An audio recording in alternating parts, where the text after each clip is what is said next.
A9 ನ್ಯೂಸ್ಗೆ ಸ್ವಾಗತ. ನಾನು ಅಮೀನ್ ಶೇಖ್.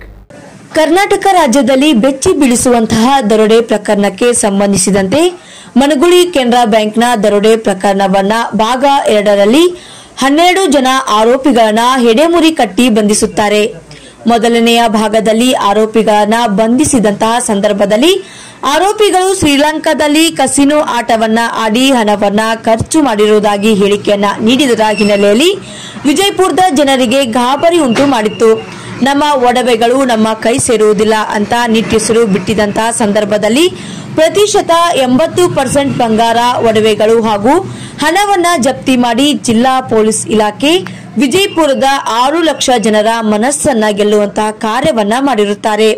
ಉತ್ತಮ ವಲಯ ಬೆಳಗಾವಿ ಐಜಿಪಿ ಸಾಹೇಬರ ಸಹಯೋಗದಲ್ಲಿ ದಕ್ಷ ಪ್ರಾಮಾಣಿಕ ಹಾಗೂ ನಿಷ್ಠಾವಂತ ಐಪಿಎಸ್ ಅಧಿಕಾರಿ ಶ್ರೀ ಲಕ್ಷ್ಮಣ್ ನಿಂಬರ್ಗಿ ಸಾಹೇಬರ ನೇತೃತ್ವದಲ್ಲಿ 8 ತಂಡಗಳನ್ನು ರಚಿಸಿ ಅಂತಹ ರಾಜ್ಯ ಹಾಗೂ ಹೊರ ರಾಜ್ಯಗಳಲ್ಲಿ ಹಗಲ್ ಇರುಳು ಎನ್ನದೆ ಊಟ ನಿದ್ದೆಯನ್ನ ಲೆಕ್ಕಿಸದೆ ತಮ್ಮ ಸಂಸಾರದ ಕಡೆ ಕೂಡ ಗಮನವನ್ನ ಕೊಡದೆ ಆರೋಪಿಗಳನ್ನ ಬಂಧಿಸುವಲ್ಲಿ ಯಶಸ್ವಿಯಾಗಿದ್ದಾರೆ. ಬಾಗೇವಾಡಿ ಡಿಎಸ್ಪಿ, ವಿಜಯಪುರದ ಡಿಎಸ್ಪಿ, ಸೈಬರ್ ಕ್ರೈಮ್ ಡಿಎಸ್ಪಿ, ಗ್ರಾಮೀಣ ಭಾಗದ ಡಿಎಸ್ಪಿ, ಗ್ರಾಮೀಣ ಭಾಗದ ಸಿಪಿಐ, ವಿಜಯಪುರ ಗಾಂಧಿ ಚೌಕ್ ಸಿಪಿಐ, ಜಿಲ್ಲಾ ಕ್ರೈಮ್ ಹೆಚ್ಚುವರಿ ಎಸ್ಪಿ, ಜಿಲ್ಲಾ ಹೆಚ್ಚುವರಿ ಎಸ್ಪಿ, ಸಮಸ್ತ ವಿಜಯಪುರದ ಸಿಬ್ಬಂದಿ ವರ್ಗದವರು ಈ ಮಿಂಚಿನ ಕಾರ್ಯಾಚರಣೆಯಲ್ಲಿ ಭಾಗವಹಿಸಿದ ಕೀರ್ತಿಗೆ ಪಾತ್ರರಾಗಿರುತ್ತಾರೆ.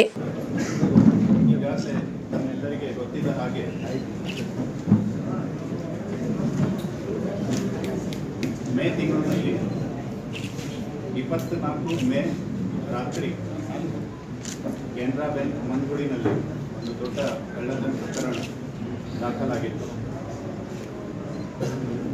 ಈ ಕೇಸ್ನಲ್ಲಿ ಸರಿಸುಮಾರವಾಗಿ 58 kg ಬಂಗಾರದ ಜ್ಯುವೆಲ್ಲರಿ ಕಳ್ಳತನ ಆಗಿದೆ ಅಂತ ಕಂಪ್ಲೇಂಟ್ ಆಧಾರದ ಮೇರೆಗೆ ಮನಗುಳಿ ಪೊಲೀಸ್ ಸ್ಟೇಷನ್ನಲ್ಲಿ ಒಂದು ಕೇಸ್ ರಿಜಿಸ್ಟರ್ ಆಗುತ್ತೆ. ಈಗಾಗಲೇ 25/6/2025 SP ಅವರಾದ ಲಕ್ಷ್ಮಣ್ ಅವರು ತಮ್ಮೆಲ್ಲರಿಗೆ 3 ಜನ ಆರೋಪಿ ದಸ್ತಗಿರಿ ಮಾಡಿ ಮತ್ತೆ ಸುಮಾರು 10.5 ಕೋಟಿ ಅಬಾರ್ಥ ಪ್ರಾಪರ್ಟಿ ರಿಕವರಿ ಮಾಡಿದ್ದು ಅಂತ ಒಂದು ಪ್ರೆಸ್ ಸುದ್ದಿನಲ್ಲಿ ಹೇಳಿದ್ದು ಇರುತ್ತದೆ. ಲಾಸ್ಟ್ 15 ದಿವಸದಲ್ಲಿ ಇದೇ ತನಿಖೆ ಮುಂದುವರೆಸಿಕೊಂಡು ನಮ್ಮ ಈ 8 ವಿವಿಧ ತಂಡದ ಕಾರ್ಯಾಚರಣೆಯಲ್ಲಿ ಇನ್ನೂ ಅಡಿಷನಲ್ ಆಗಿ 12 ಜನ ಆರೋಪಿಗಳನ್ನು ದಸ್ತಗಿರಿ ಮಾಡಲಾಗಿದೆ. ಈ 12 ಜನ ಆರೋಪಿ ಪೈಕಿ ಇದರಲ್ಲಿ ಕೆಲವು ಜನ ರೈಲ್ವೆ ಕಾರ್ಯಾಲಯನ ಅಧಿಕಾರಿ ಇದ್ದಾರೆ. ಬಾಲರಾಜ್, ಬಾಬುರಾವ್ ಮತ್ತು ಸೋಲೋಮನ್ ಇವರು 3 ಜನ ರೈಲ್ವೆ ವಿಭಾಗದಲ್ಲಿ ಕರ್ಮಚಾರಿ ಇದ್ದಾರೆ. ಇವರು ತಮ್ಮ ಕಡೆಯಿಂದ ರೈಲ್ವೆ ವಿಭಾಗದ ಒಂದು ಟ್ರಕ್ನ ಸಹ ಈ ಕೃತ್ಯಕ್ಕೆ ಬಳಸ್ಕೊಳ್ಳಿಕ್ಕೆ ಸೌಲಭ್ಯ ಕೊಟ್ಟಿದ್ದಾರೆ. ಇನ್ನೊಂದು ಇದರಲ್ಲಿ 12 ಜನ ಪೈಕಿರಲ್ಲಿ ಮೊಹಮ್ಮದ್ ಆಸಿಫ್ ಅಂತ ಒಬ್ಬ ಈ ಬ್ಯಾಂಕ್ನ ಟ್ರೆಜರಿನ ಲಾಕ್ ಕೀನ ಡುಪ್ಲಿಕೇಶನ್ ಮಾಡಿಕೊಂಡು ಕೊಟ್ಟಿದೆ. ಅದು ಸಹ ಈ ದಸ್ತಗಿರಿ ಟೀಮ್ನಲ್ಲಿ ಶಾಮೀಲಾಗಿದೆ. ಸೊ ಟೋಟಲ್ ಈಗ 15 ಜನ ಅರೆಸ್ಟ್ ಆಗಿದ್ದಾರೆ. ಫಸ್ಟ್ ಫೇಸ್ನಲ್ಲಿ 3 ಜನ ದಸ್ತಗಿರಿ ಆಗಿತ್ತು. ಈಗ ಇನ್ನೂ ಅಡಿಷನಲ್ ಆಗಿ 12 ಜನ ದಸ್ತಗಿರಿ ಆಗಿದ್ದಾರೆ. ವಿವರ ಈ ಪ್ರೆಸ್ ನೋಟ್ನಲ್ಲಿ ಬೋಲ್ಡ್ ಆಗಿದೆ. ಪ್ರಾಪರ್ಟಿ ರಿಕವರಿ ಪೈಕಿ ಹೋದ ಫಸ್ಟ್ ಪ್ರೆಸ್ ಮೀಟ್ನಲ್ಲಿ ಸುಮಾರು 10.75 ಕೋಟಿ ವರ್ಷದ್ದು ಪ್ರಾಪರ್ಟಿ ರಿಕವರಿ ಆಗಿತ್ತು. ಈಗ ಲಾಸ್ಟ್ 15 ದಿವಸದ ಕಾರ್ಯಾಚರಣೆಯಲ್ಲಿ ಮೆಲ್ಟೆಡ್ ಗೋಲ್ಡ್, ಬಂಗಾರದ ಜ್ಯುವೆಲ್ಲರಿ, ಕೃತ್ಯಕ್ಕೆ ಬಳಸಿದ್ದ ವೆಹಿಕಲ್ಗಳನ್ನು ಮತ್ತು ಕ್ಯಾಶ್ ಸೇರಿ ಸುಮಾರು 39.26 ಕೋಟಿ ವ್ಯಾಲ್ಯೂನ ಬೇರೆ ಬೇರೆ ಪ್ರಾಪರ್ಟಿ ರಿಕವರಿ ಆಗಿದೆ. ಸೊ ಇದಲ್ಲದೆ ಇದರಲ್ಲಿ ಇನ್ನೊಂದು ನೋಡಬೇಕಾದ ತಥ್ಯ ಏನಂದರೆ, ಸ್ಟಾರ್ಟಿಂಗ್ನಲ್ಲಿ ಕಂಪ್ಲೇಂಟ್ ಕೊಡುವಾಗ ಬ್ಯಾಂಕ್ ವತಿಯಿಂದ 58 kg ಸುಮಾರು ಬಂಗಾರದ ಜ್ಯುವೆಲ್ಲರಿ ಬಗ್ಗೆ ಕಂಪ್ಲೇಂಟ್ ಆಗಿತ್ತು ಮತ್ತು ಅವರು ಮರು ಅಧ್ಯಯನ ಅದನ್ನು ಮಾಡಿ ಗ್ರಾಸ್ ವೇಟ್ ಬದಲಾಗಿ ಈಗ ನೆಟ್ ವೇಟ್ ನೋಡಿದರೆ ಸುಮಾರು 40 kg 700 ಗ್ರಾಮ್ ನೆಟ್ ವೇಟ್ ತೂಕ ಗೋಲ್ಡ್ ಹೋಗಿದೆ ಅಂತ ನಮಗೆ ಅಪ್ಡೇಟ್ ಮಾಡಿದ್ದಾರೆ. ತನಿಖೆಯಲ್ಲಿ ಅದನ್ನು ಕೂಡ ಪಡಿಸಿದ್ದೀವಿ.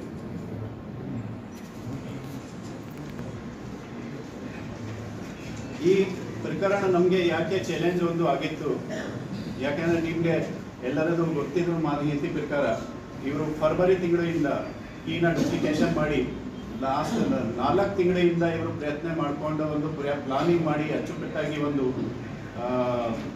ಕಳ್ಳತನ ಪ್ರಕರಣ ಒಂದು ಎಸಗಿದ್ದಾರೆ. ಬಟ್ ನಮ್ಮ ತಂಡ ಒಂದು ತಿಂಗಳು ಒಳಗಡೆ ಈ ಕೇಸನ್ನು ಪತ್ತೆ ಮಾಡಿ ಆ 4 ತಿಂಗಳ ಪ್ಲಾನಿಂಗ್ಗೆ ಡಿಟೆಕ್ಟ್ ಮಾಡಿದ್ದಾರೆ. ಬಿಜಾಪುರ್ನಲ್ಲಿ ಸರಿಸುಮಾರು ಆಗಿ ಪ್ರತಿ ವರ್ಷ 7 ರಿಂದ 8 ಕೋಟಿ ವರ್ತ್ನ ಪ್ರಾಪರ್ಟಿ ಕಳ್ಳತನದಲ್ಲಿ ಲಾಸ್ಟ್ ಆಗ್ತದೆ HPT ರಲ್ಲಿ. ಈ ಒಂದೇ ಪ್ರಕರಣದಲ್ಲಿ 53 ಕೋಟಿನ ಪ್ರಾಪರ್ಟಿ ಹೋಗಿದ ಮೇಲೆ ಈ ಕೇಸ್ಗೆ ನಾವು ಹೆಚ್ಚಿನ ಕಾಳಜಿ ವಹಿಸಿಕೊಂಡು SP ಅವರಾದ ಲಕ್ಷ್ಮಣ್ ನಿಂಬರ್ಗಿ ಅವರ ನೇತೃತ್ವದಲ್ಲಿ ಮತ್ತೆ he was ably supported by both additional SP Shankar Mariyad ಅವರು ಈ ತಿಂಗಳು ಎಂಡ್ನಲ್ಲಿ ರಿಟೈರ್ಡ್ ಆಗ್ತಾ ಇರೋದು. ಈ ರಿಟೈರ್ಡ್ ಆಗುವಾಗ ಮುಂಚೆ ಅವರು ನಮಗೆ ಇದು ಒಂದು ತಮ್ಮ ಕಾರ್ಯಾಚರಣೆದು ಒಂದು ಕೊಡುಗೆ ಕೊಟ್ಟು ಹೋಗ್ತಾ ಇದ್ದಾರೆ ಅಂತ. ಮತ್ತೆ ಇನ್ನೊಬ್ಬರು ಅಡಿಷನಲ್ SP ಆದ ರಾಮನ್ ಗೌಡ ಹಟ್ಟಿ ಅವರು ಇವರ ಮಾರ್ಗದರ್ಶನದಲ್ಲಿ 8 ವಿವಿಧ ತಂಡ ರಚನೆ ಮಾಡಲಾಗಿತ್ತು. ಇದರಲ್ಲಿ ಮುಖ್ಯವಾಗಿ ನಮ್ಮ ಅಧಿಕಾರಿಗಳು DSPಗಳಾದ ಸುನಿಲ್ ಕಾಂಬ್ಳೆ, ಪಲ್ಲದ ನಂದಗಾವಿ, CPI ರವಳಾದ ರಮೇಶ್ ಅವಜಿ, ಗುರುಶಾಂತ್ ಅಶೋಕ್ ಮತ್ತು PSI ಶ್ರೀಕಾಂತ್ ಅಶೋಕ್, ದೇವರಾಜ್, ಬಸವರಾಜ್, ರಾಕೇಶ್, ಸೋಮೇಶ್, ವಿನೋದ್ ದೊಡ್ಡಮನಿ, ವಿನೋದ್ ಪೂಜಾರಿ, ಶಿವಾನಂದ್ ಪಾಟೀಲ್, ಯತೀಶ್ ಮತ್ತು ಶ್ರೀಮತಿ ನಾಗರತ್ನ ಅವರು ಸೇರಿ ಸುಮಾರು 100 ಜನ ಸಿಬ್ಬಂದಿ ಹಗಲು ರಾತ್ರಿ ಕರ್ತವ್ಯ ಮಾಡಿ ಲಾಸ್ಟ್ 1.5 ತಿಂಗಳಿನಲ್ಲಿ ಬಿಜಾಪುರ್ನಲ್ಲಿ ಬೇರೆ ಯಾವುದೇ ಬಂದೋಬಸ್ತ್ ಇರಲಿ ಅದನ್ನು ನೋಡ್ತಾ ಅವ್ರ ಜೊತೆಗೆ ಈ ಕೇಸ್ ಸಹ ಪತ್ತೆ ಮಾಡಿ ಯಶಸ್ವಿಯಾಗಿದ್ದಾರೆ. ನಮ್ಮ ಉತ್ತರ ವಲಯದ IGP ಸರ್ ಆದಂತಹ ಶ್ರೀ ಚೇತನ್ ಸಿಂಗ್ ರಾಥೋರ್ ಸರ್ ಅವರು ಇವತ್ತು ವಿಜಯಪುರ ಜಿಲ್ಲಾ ಪೊಲೀಸ್ ತಂಡ ಮಾಡುವಂಥ ಕಾರ್ಯಾಚರಣೆಗೆ ಹೆಮ್ಮೆ ಪಟ್ಟು ಪ್ರಶಂಸೆಯನ್ನು ಪಟ್ಟು ಇವತ್ತು ಖುದ್ದಾಗಿ ಅವರೇ ವಿಜಯಪುರಕ್ಕೆ ಒಂದು ಪ್ರೆಸ್ ಮೀಟ್ ಮಾಡಿ ತಮಗೆ ಈ ಪ್ರಕರಣದ ಎಲ್ಲ ಅಂಶಗಳನ್ನು ಸರ್ ತಮ್ಮ ಗಮನಕ್ಕೆ ತೊಗೊಂಬಂದಿದ್ದಾರೆ. ಇದು ಯಾಕೆ ನಮಗೆ ಚಾಲೆಂಜಿಂಗ್ ಆಗಿತ್ತು ಮತ್ತು ಯಾಕೆ ಇದು ಒಂದು ಮಹತ್ವದಾಗಿತ್ತು ಅಂತಂತಂದರೆ it was A Prestige issue for the police department case. So Canara bank ಅಧಿಕಾರಿಗಳು ಬಂದು ಹೇಳಿದಾಗಲೂ ಕೂಡ ನಾವು ಹೇಳಿದ್ವಿ it is A challenging case but will do it ಅಂತೇಳಿ ಅವ್ರಿಗೆ ಫ್ರಮ್ ದ ಡೇ 1 ನಾವು ಹೇಳ್ತಾ ಇದ್ವಿ. ಇದರಲ್ಲಿ ಮೊದಲನೇ ಆರೋಪಿಯಾದಂಥ ವಿಜಯ್ ಮೇರಿಯಾಡ್ ಏನಿದ್ದಾನೆ, ಈತ ಬ್ಯಾಂಕ್ ಮ್ಯಾನೇಜರ್ ಇದ್ದು ಈತ ಮಾರ್ಚ್ ಮತ್ತು ಏಪ್ರಿಲ್ ತಿಂಗಳಲ್ಲೇ ಕೆಲಸ ಮಾಡ್ತಿರ್ಬೇಕಾದ್ರೆ ಕೀಸ್ಗಳನ್ನು ಡೂಪ್ಲಿಕೇಟ್ ಮಾಡೋದಕ್ಕೆ ಇಟ್ಕೊಂಡಿರ್ತಾನೆ. ಆ ಡೂಪ್ಲಿಕೇಟ್ ಮಾಡಿದಂಥ ಕೀಗಳನ್ನು ಪ್ರಮುಖ ಇನ್ನೊಬ್ಬ ಎಂಟೈರ್ ಕ್ರೈಮ್ನ ಎಪಿಸೋಡಿನ ಪ್ರಮುಖ ಆರೋಪಿಯಾದಂಥ ಚಂದ್ರಶೇಖರ್ ನರಲ್ಲ ಏನಿದ್ದಾನೆ ಅವನ ಜೊತೆಗೆ ಬಂದು ಈ ಕೀಸ್ಗಳನ್ನು ಬ್ಯಾಂಕ್ ಒಳಗಡೆ ಬಂದು ಟೆಸ್ಟ್ಗಳನ್ನು ಮಾಡಿರ್ತಾರೆ, ಕೀ ಆಪ್ರೇಟ್ ಆಗ್ತಾ ಇದೆಯೋ ಇಲ್ಲ ಅಂತ. ಯಾವಾಗ ಅವರು ಮಾರ್ಚ್ ಆ್ಯಂಡ್ ಏಪ್ರಿಲಲ್ಲಿ ಈ ಕೀಸ್ಗಳು ಆಪ್ರೇಟ್ ಆಗೋದು ಸಕ್ಸಸ್ ಆಗುತ್ತೆ, ಅವರು ವಿಜಯ್ ಮೇರಿಯಾಡ್ ಬ್ಯಾಂಕ್ ಮ್ಯಾನೇಜರ್ ಇದ್ದಾಗಲೇ ಪ್ಲ್ಯಾನ್ ಮಾಡ್ತಾರೆ. ಅದಕ್ಕೆ ವಿಜಯ್ ಮೇರಿಯಾಡ್ ಒಪ್ಪಲ್ಲ. ಸೊ ಒಂದು ಮಂಗಳೂರು ರೀತಿ ಬ್ಯಾಂಕನ್ನು ಹೇಗೆ ದರೋಡೆ ಮಾಡಿದ್ರು ಆ ರೀತಿ ಮಾಡಬೇಕು ಅಂತ ಒಂದು ಆಲೋಚನೆಯಲ್ಲಿರುತ್ತೆ. ಬಟ್ ವಿಜಯ್ ಮೇರಿಯಾಡು ಅದಕ್ಕೆ ಒಪ್ಪಲ್ಲ. ಅವನು ಅಲ್ಲೇ ಕೆಲಸ ಮಾಡ್ತಿರ್ಬೇಕಾದ್ರೆ ಇದು ಆದರೆ ಸಮಸ್ಯೆ ಆಗುತ್ತೆ ಅಂತಂತ ಹೇಳಿ ಆ ಪ್ಲ್ಯಾನನ್ನು ಡ್ರಾಪ್ ಮಾಡಿಬಿಟ್ಟು ಈತ ಮೇದಲ್ಲಿ ಟ್ರಾನ್ಸ್ಫರ್ ಆಗ್ತಾನೆ ರೂನಿಯಾಡ್ ಬ್ರಾಂಚ್ಗೆ. ಆ ಟ್ರಾನ್ಸ್ಫರ್ ಆದ 15 ದಿನಕ್ಕೆ ಈ ರೀತಿಯಾದಂಥ ಒಂದು ಪ್ಲ್ಯಾನನ್ನು ಎಕ್ಸಿಕ್ಯೂಟ್ ಮಾಡ್ತಾರೆ. ಪ್ರಮುಖ ಆರೋಪಿಯಾದಂತಹ ಚಂದ್ರಶೇಖರ್ ನೆರೆಲ ಏನಿದ್ದಾನೆ ಈತ ಒಬ್ಬ MBA ಪದವೀಧರ. ಈತ ಒಂದು ಇಂಗ್ಲೀಷ್ ಮೀಡಿಯಂ ಸ್ಕೂಲಿನ ಒಬ್ಬ ಚೇರ್ಮನ್ ಆಗಿದ್ದಾನೆ. ಈತ ಮುಂಚೆ ಸಿಂಡಿಕೇಟ್ ಬ್ಯಾಂಕಲ್ಲಿ ಎಂಪ್ಲಾಯ್ ಆಗಿ ಅಲ್ಲಿ ಕೂಡ ತಪ್ಪನ್ನು ಮಾಡಿ 2019ರಲ್ಲಿ ಕೆಲಸದಿಂದ ವಜಾ ಮಾಡಿರ್ತಾನೆ. ರಿಯಲ್ ಎಸ್ಟೇಟ್ ಕೆಲಸ ಮಾಡ್ತಾ ಇರ್ತಾನೆ. ಮತ್ತು ಈತ ಗೋವಾ ಮತ್ತು ಶ್ರೀಲಂಕಾದ ಕೊಲಂಬೋಗಳಲ್ಲಿ ಹೋಗಿ ಕ್ಯಾಸಿನೋ ಆಟ ಆಡುವಂಥ ಒಂದು ಚಟವನ್ನು ಹೊಂದಿರ್ತಾನೆ. ಈ ಕೃತ್ಯ ಮಾಡಬೇಕಾದ್ರೆ ಇವರು ಹಲವಾರು ಮೂವೀಸ್ಗಳನ್ನು ನೋಡಿದ್ದಾರೆ. Drishyam 1, 2, Lucky Bhaskar, catch me if you can, all web series ಇವುಗಳನ್ನ ಎಲ್ಲವನ್ನ ನೋಡಿ ನೋಟ್ ಮಾಡಿದ್ದಾರೆ ಯಾವ್ಯಾವ ರೀತಿ ಮಾಡ್ಬೋದು ಅಂತೇಳಿ. ಅದೇ ರೀತಿ ಯೂಟ್ಯೂಬ್ಸ್ಗಳಲ್ಲಿ ಎಲ್ಲೆಲ್ಲಿ ಬ್ಯಾಂಕ್ ಕಳ್ಳತನವನ್ನು ಹೇಗೆ ಮಾಡಿದ್ದಾರೆ, ಪೊಲೀಸರು ಹೇಗೆ ಪತ್ತೆ ಮಾಡಿದ್ದಾರೆ, ಇವುಗಳ ಎಲ್ಲ ವಿಡಿಯೋಗಳನ್ನು ಕುರಿತು ಪರಿಶೀಲನೆ ಮಾಡಿದ್ದಾರೆ. ಅದೇ ರೀತಿ ಗೋಲ್ಡನ್ನು ಹೇಗೆ ಕರಗಿಸ್ಬೇಕು ಅನ್ನೋದನ್ನು ಕೂಡ ಯೂಟ್ಯೂಬ್ಸ್ಗಳಲ್ಲಿ ನೋಡಿ ಅಧ್ಯಯನ ಮಾಡಿದ್ದಾರೆ.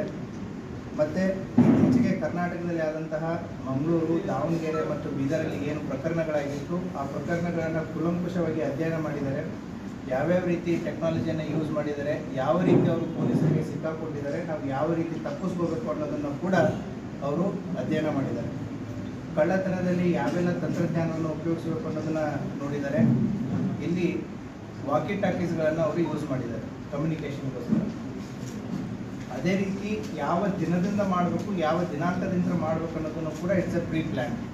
May 23 RCB versus Sunrisers Hyderabad match ಇರುತ್ತೆ. ಸೊ ಅವತ್ತಿನ ದಿನ ಮಾಡಬೇಕು ಅಂದರೆ ಅವತ್ತು RCB ವಿನ್ ಆಗಿತ್ತು ಅಂತಂದರೆ ಅದು ಮುಹೂರ್ತ 23ಕ್ಕೆ ಫಿಕ್ಸ್ ಆಗಿತ್ತು. RCB ಅವತ್ತು ಸೋಲುತ್ತೆ. 24ನೇ ದಿನ ವೆದರ್ ಕಂಡೀಷನ್ಸ್ ನೋಡಿದಾಗ ಮನುಗುಳಿಯಲ್ಲಿ ದ ಚಾನ್ಸಸ್ ಆಫ್ ರೈನ್ 80% ಇರುತ್ತೆ. So the timing is from 6 to 11 ಇರುತ್ತೆ. ಸೊ ಈ ಮಳೆ ಆಗುವಂಥ ಸಂದರ್ಭದಲ್ಲಿ ನೀವು ಜನರಲಿ ಕಳ್ಳತನ ನೋಡಿದರೆ ರಾತ್ರಿ 12ರಿಂದ ಬೆಳಿಗ್ಗೆ 4 ಗಂಟೆ ಒಳಗಡೆ ಆಗ್ತಾ ಇರುತ್ತೆ. But they have selected the time for the evening 6 to 10 o'clock based upon the weather conditions. ಮಳೆ ಆಗ್ತಾ ಇರುತ್ತೆ, ಜನ ಇರಲ್ಲ ಅಂತಂತೇಳಿ. ಮತ್ತು ಅದು 4 Saturday ಮತ್ತು ಸಂಡೇ. ಆಮೇಲೆ ಇವರು ಈ ವಾಕಿ ಟಾಕಿ ಯಾಕೆ ಯೂಸ್ ಮಾಡ್ತಾರೆ ಅಂತಂದರೆ ಇದರಲ್ಲಿ ರೈಲ್ವೆ ಡಿಪಾರ್ಟ್ಮೆಂಟಲ್ಲಿ ಕೆಲಸ ಮಾಡಿದವರು ಇರ್ತಾರೆ. ರೈಲ್ವೆ ಇಲಾಖೆಯಲ್ಲಿ ವಾಕಿ ಟಾಕಿ ಬಳಸುವಂಥ ಒಂದು ಪರಿಣೀತಿ ಆಗಿರ್ಬೋದು, ಅವರಿಗೆ ಎಕ್ಸ್ಪರ್ಟೈಸು ಅದರಲ್ಲಿ ಇರುತ್ತೆ. ಅದೇ ರೀತಿ ಒಂದು ಏನಾದರೂ ಯಾರಾದರೂ ಬಂದರೆ ಅವರಿಗೆ ಭಯಪಡಿಸೋದಕ್ಕೆ ಒಂದು ಲೈಟರ್ ಗನ್ ಇಟ್ಕೊಂಡಿರ್ತಾರೆ. ಅದನ್ನು ಭಯಪಡಿಸೋದಕ್ಕೆ it is not the actual gun, lighter gun. ಅದೇ ರೀತಿ ತನಿಖೆ ಹಾದಿಯನ್ನು ತಪ್ಪಿಸೋದಕ್ಕೆ ಕೇರಳ ಮತ್ತು ತಮಿಳುನಾಡಲ್ಲಾದಂಥ ಕಳ್ಳತನದ ವರದಿಗಳನ್ನು ಅಧ್ಯಯನ ಮಾಡಿ ಬ್ಲ್ಯಾಕ್ ಮ್ಯಾಜಿಕ್ಕನ್ನು ಸೃಷ್ಟಿಸಿ ತನಿಖೆ ಹಾದಿಯನ್ನು ತಪ್ಪಿಸಬೇಕು ಅನ್ನೋದನ್ನು ಕೂಡ ಮಾಡಿರ್ತಾರೆ.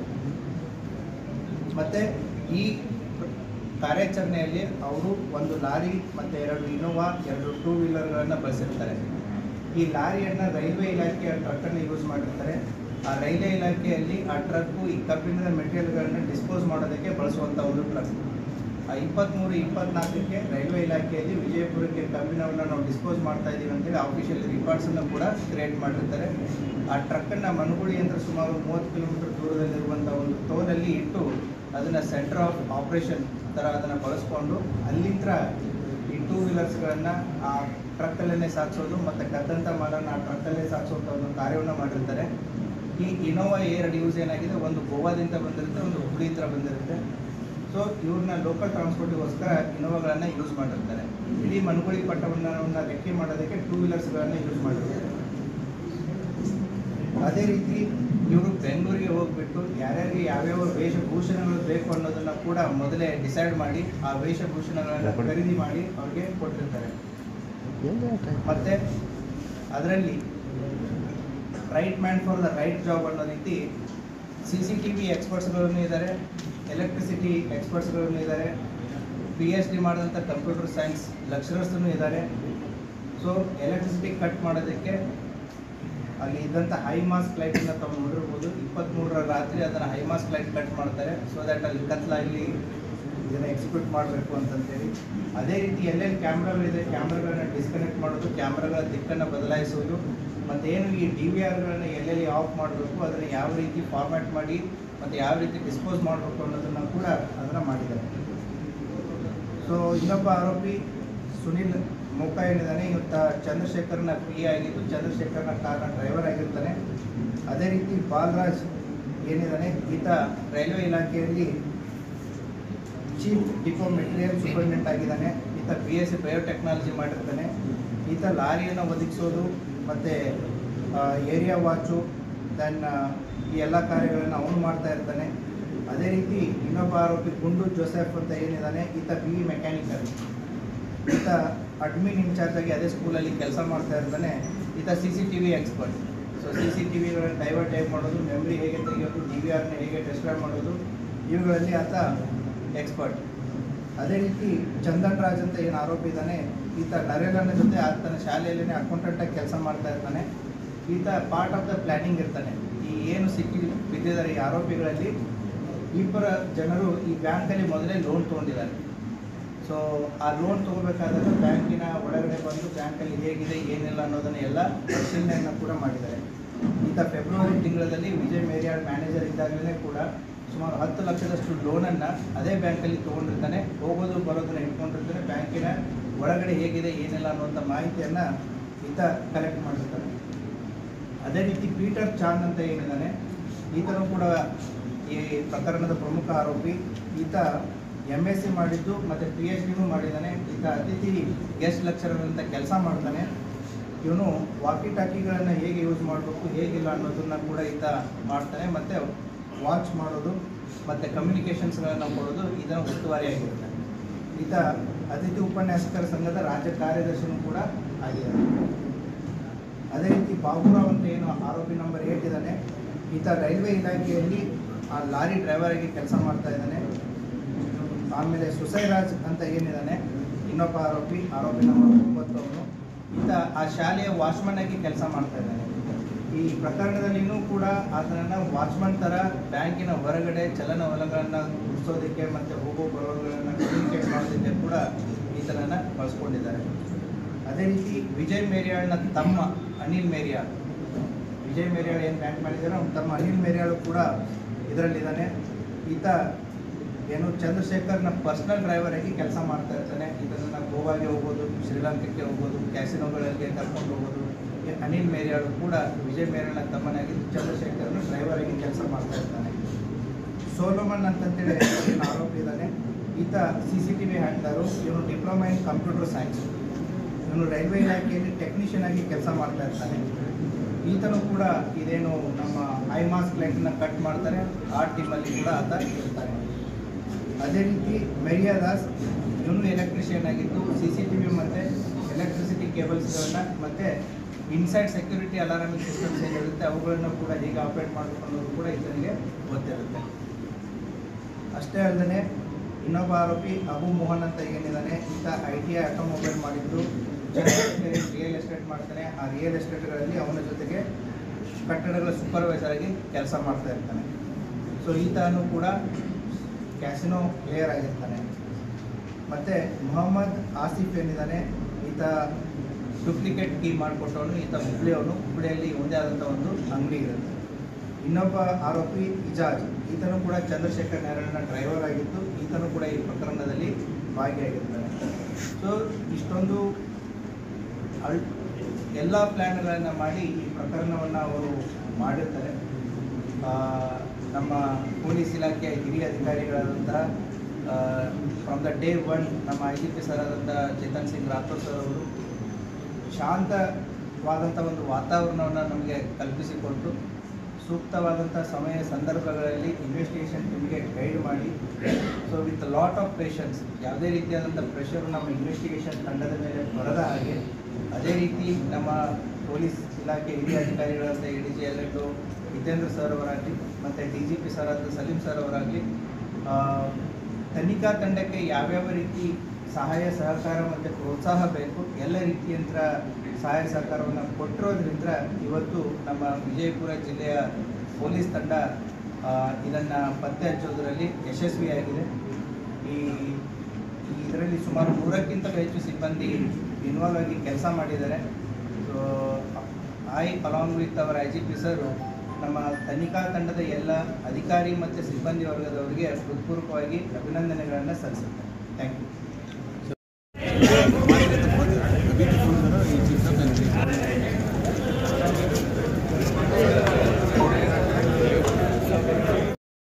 ಈಶ್ವರ ಒಂದು ಫೋಟೋ ತೆಗೆದು